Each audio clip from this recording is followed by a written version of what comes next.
नमस्कार दोस्तों, हर हर महादेव। पिछले पार्ट 1 में हमने बूढ़ा मदमेश्वर की कठिन लेकिन बेहद दिव्य यात्रा पूरी करी थी।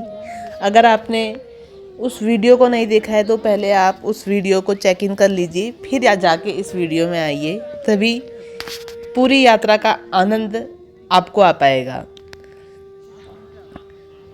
तो उस यात्रा में हमने बूढ़ा मदमेश्वर की उस राह को महसूस किया था जहाँ हर कदम थकाता है लेकिन हर दृश्य आत्मा को हल्का कर देती है। आज की इस नई यात्रा में हम आगे बढ़ रहे हैं मदमेश्वर के दिव्य दर्शन की ओर, जिसे द्वितीय केदार के नाम से भी जाना जाता है। हमारे उत्तराखंड में पंच केदार हैं, उसमें से जो द्वितीय केदार है वो प्रभु मदमेश्वर जी हैं। यहाँ प्रकृति और प्रभु दोनों एक साथ मिलकर मन को शांत कर देते हैं। और व्लॉग के अंत तक हम पहुँचेंगे ऊखीमठ के ओमकारेश्वर मंदिर, जहाँ शीतकाल में बाबा केदारनाथ विराजमान होते हैं। तो आइए शुरू करते हैं इस यात्रा का अगला अध्याय, जहाँ रास्ते भी सिखाते हैं और मंजिलें भी। हर हर महादेव। सामने दिख रहा है मध्य महेश्वर जी का मंदिर। अभी हमको वहाँ पे जाना है और दर्शन करना है भगवान जी के। हम लोग बूढ़ा मध्य महेश्वर जी के दर्शन करके अभी नीचे पहुँच गए हैं। ये रहा मध्य महेश्वर मंदिर। अभी हम लोग यहाँ पे बैठे हुए हैं और थोड़ा देर में दर्शन करने जाएंगे अंदर।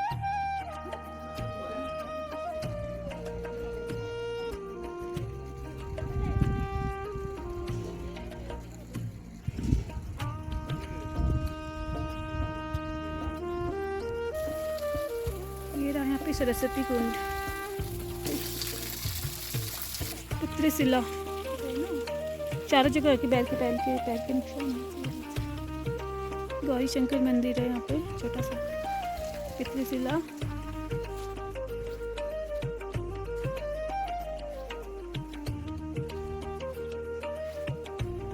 यहाँ पे है उदक कुंड।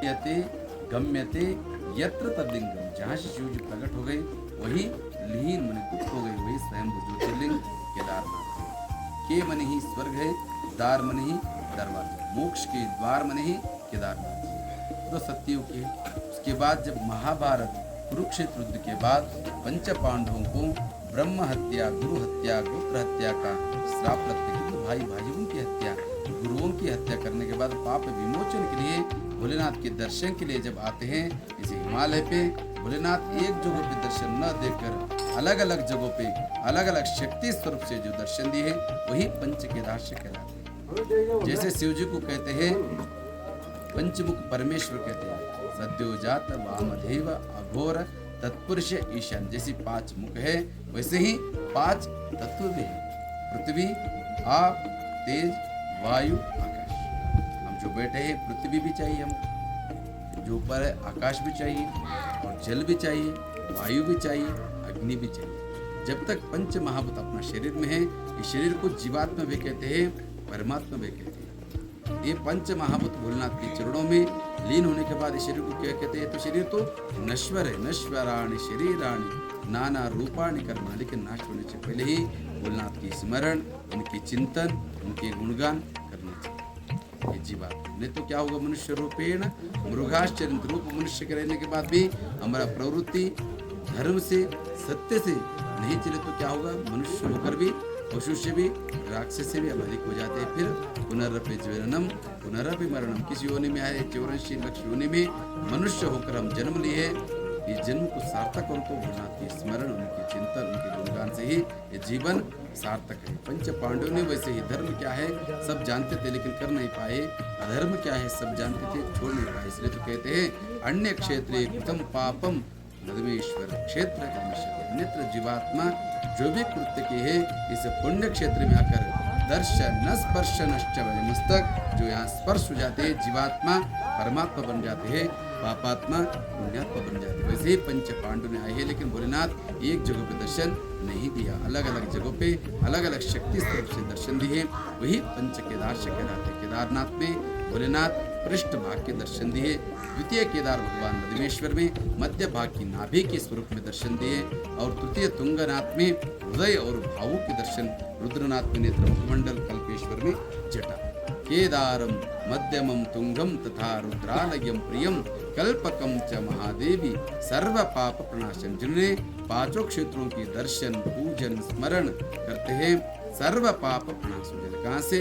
बनारस काशी से उत्तर काशी आते पंच पांडवों ने, उत्तर काशी से गुप्त काशी आते, लेकिन भोलेनाथ वहां भी उनको परिपूर्ण दर्शन नहीं दिया, वहां से अंतर ध्यान बने गुप्त हो जाते, इसलिए गुप्त काशी कहलाते। वहां विश्वनाथ बाबा का दर्शन है, और जहाँ गुप्त हो गए भोलेनाथ, वही जहाँ शिव है वहाँ शक्ति है, जहाँ शक्ति है वहाँ शिव है। इसलिए तो कहते हैं वाघर्ता विव संपृक्तो वाघर्ता प्रतिपत्ते जगत पितर वंदे पार्वती परमेश्वर। जगत की माता पार्वती है, पिता परमेश्वर है। इसलिए तो हम लोग कहते हैं, क्या कहते हैं?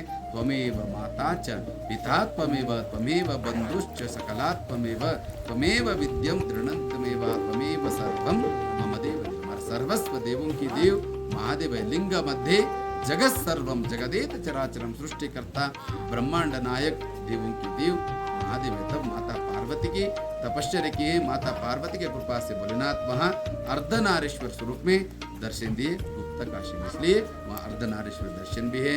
और मंदिर का सामने मणिकर्णी का कुंड है, दो धारा की गुप्त संगम भी, गंगा और यमुना की स्वयं शिवलिंग के नीचे से गुप्त धारा है। तब वहां से हिमालय पे गए भोलेनाथ पशु रूप में।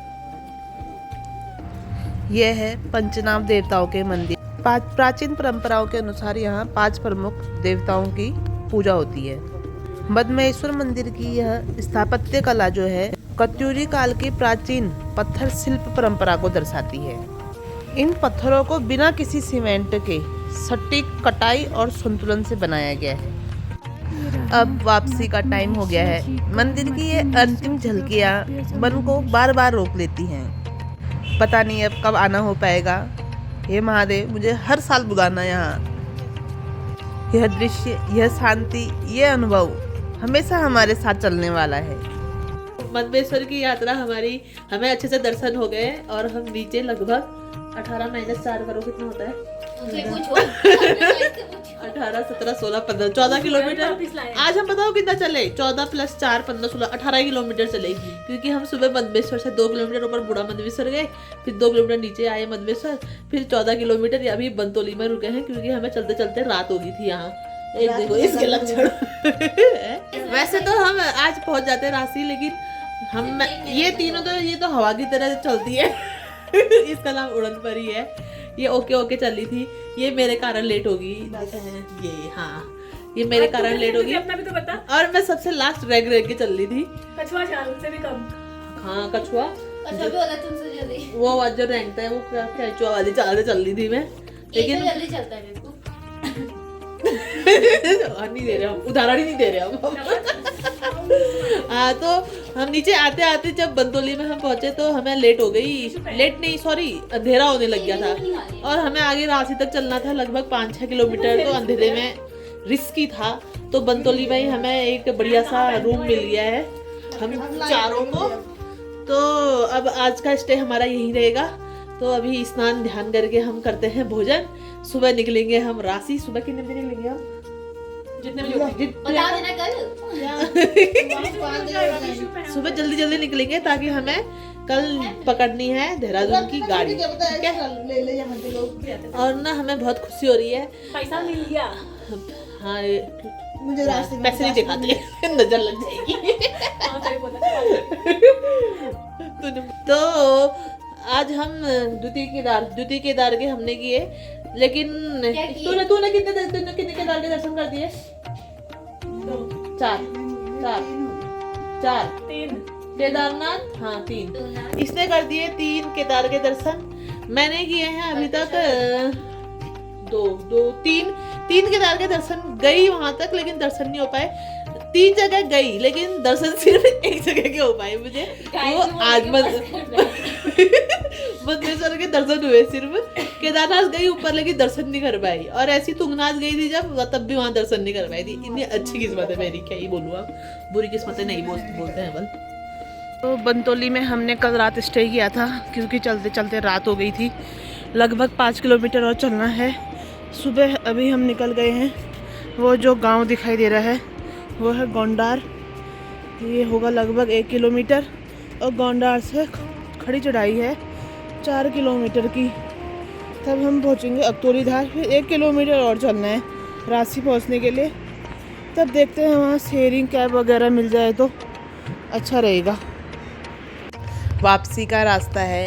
ये पहाड़, ये नदी, ये पुल मानो फिर से बुला रहे हैं और कह रहे हैं फिर मिलेंगे। नदी बहते जा रही है, पहाड़ खड़े हैं और हम धीरे धीरे लौट रहे हैं, लेकिन मन अब भी यहीं कहीं बह रहा है। रास्ता घर की ओर है, लेकिन ये नज़ारे, ये पहाड़ अब भी उतने खूबसूरत है जितने पहली बार हम आए थे तब दिख रहे थे। यात्राएं ख़त्म हो जाती हैं, लेकिन ये रास्तों की यादें हमेशा हमारे साथ चलती रहती हैं। ये रास्ते हमारी कहानी का एक हिस्सा बन गए हैं।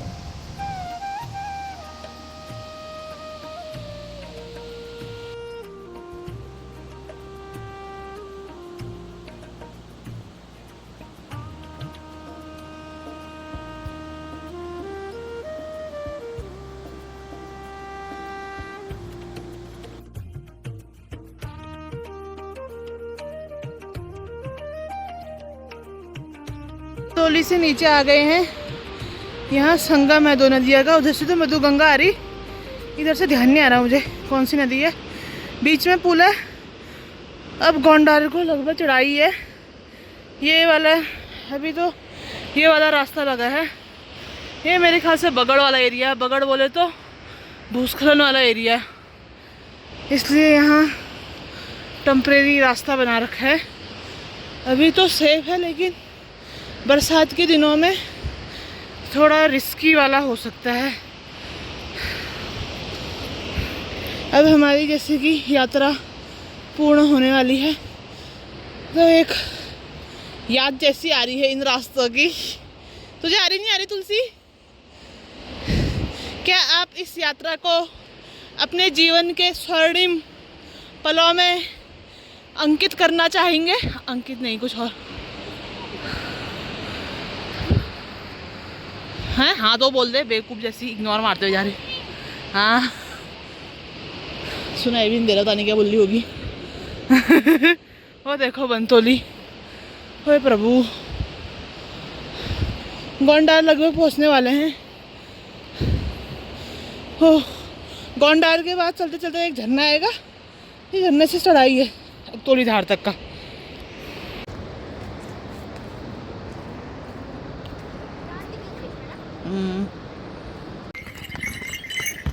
हम गोंडार गांव से विदा लेते हैं। इसके चलने में शुरू रखें, लमालम चलने में लगी है। समय और शिक्षा ही व्यक्ति को सफल बनाते हैं। क्योंकि सफल कैसे बनाएंगे? ये देखो, ये ऊपर मदमेश्वर जाने वाला रूट है ये, ठीक है, नीचे जाने वाला नहीं है। हाँ, तो इन्होंने क्या लिखा था? समय और शिक्षा ही व्यक्ति क्या सफल बनाते हैं। जो भी है, शिक्षा लोगे तो पैसे कमाओगे, पैसे कमाओगे तो तुम इंजॉय कर सकते हो जो भी तुम्हारा पैसन है, चाहे वो संगीत हो, यात्रा करना हो, डांसिंग हो, कुछ भी हो। और समय इसलिए, जो तुम्हारा पैसन है तुम उसको अगर समय दे रहे हो तो तुम्हारी ज़िंदगी सफल है। तुम पैसे कमा रहे हो लेकिन अपने लिए टाइम नहीं दे पा रहे हो, तो जीवन ऐसे ही गुजर रहा है और लास्ट में ऐसे ही मर जाएंगे। तो वो जीवन भी कोई जीवन मेरे हिसाब से तो नहीं है। इसलिए मेहनत तो करनी पड़ती है अपने। अंततो गत्वा हमारी मदमेश्वर द्वितीय केदार की पैदल यात्रा पूर्ण होने ही वाली है। हमारे साथी आगे चल रहे हैं। बस ये ऊपर रोड है, वहाँ पहुँचना है। हमारा पैदल मार्ग जो है पूरा हो जाएगा। उसके बाद हम गाड़ी पकड़ेंगे ऊखीमठ की रांसी गांव से। अभी तो 1 किलोमीटर और चलना है। ये रोड जो है ना, ये अकतौली धार है और अकतौली धार से रांसी तक 1 किलोमीटर चलना है लगभग। वहाँ से मिलेगी शायद शेयरिंग कैब, मिलेगी नहीं मिलेगी आगे देखते हैं। तो मैं आपको एक बात बताना चाहती हूँ, जब भी आप कोई भी यात्रा में जाएं तो पूर्ण समर्पण भाव से जाएं भगवान के प्रति, कि ये मत सोचो कहाँ रुकेंगे, कहाँ खाएंगे, कैसे है यात्रा, कितना पैदल, कितनी चढ़ाई। बस समर्पण, सरेंडर होके चल जाओ। अगर तुमने सरेंडर कर दिया, सारे कार्य अपने आप होते हैं, सब इंतज़ाम हो जाता है। इंतज़ाम करने वाले जिसके दरबार पे जा रहे हैं वही करते हैं सारा इंतज़ाम। टेंशन फ्री होके हमें यात्रा करनी चाहिए। भगवान मदमेश्वर का, प्रभु महादेव का बहुत बहुत शुक्रिया कि इन्होंने हमें अपने धाम बुलाया, और आपका भी धन्यवाद। बस पहुंच गए हम रोड में। फाइनली हम रोड में पहुंच चुके हैं। हो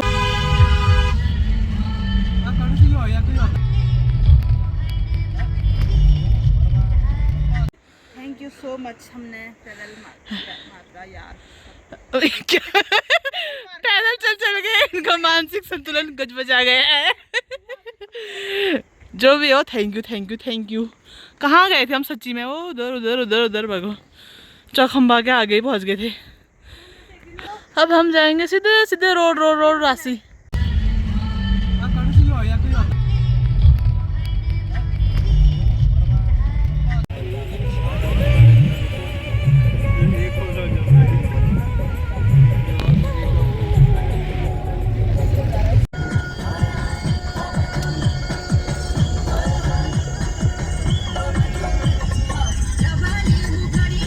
हम पहुंच गए हैं ऊखीमठ और अभी जा रहे हैं ओमकारेश्वर मंदिर। मंदिर आपको ये दिख रहा होगा, हमें यहाँ जाना है। और पार जो मार्केट दिखाई दे रही है ये है गुप्ता काशी की। अभी लगभग 500 मीटर के आसपास चलना है।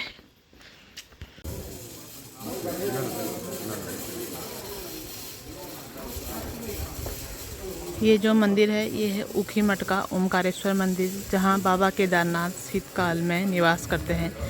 अभी आपको कपाट बंद हो गए हैं तो आपको बाबा केदार की डोली के दर्शन इधर हो जाएंगे। और जो ये मंदिर है यहाँ है पंच केदार लिंग दर्शन और भैरवनाथ जी के मंदिर। यहाँ आपको पंच केदार शिवलिंग मिल जाएंगे जहाँ आप जल चढ़ा सकते हैं।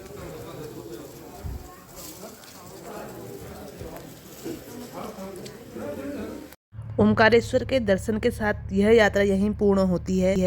फिर मिलेंगे एक नई राह, एक नई कहानी के साथ। Bye bye.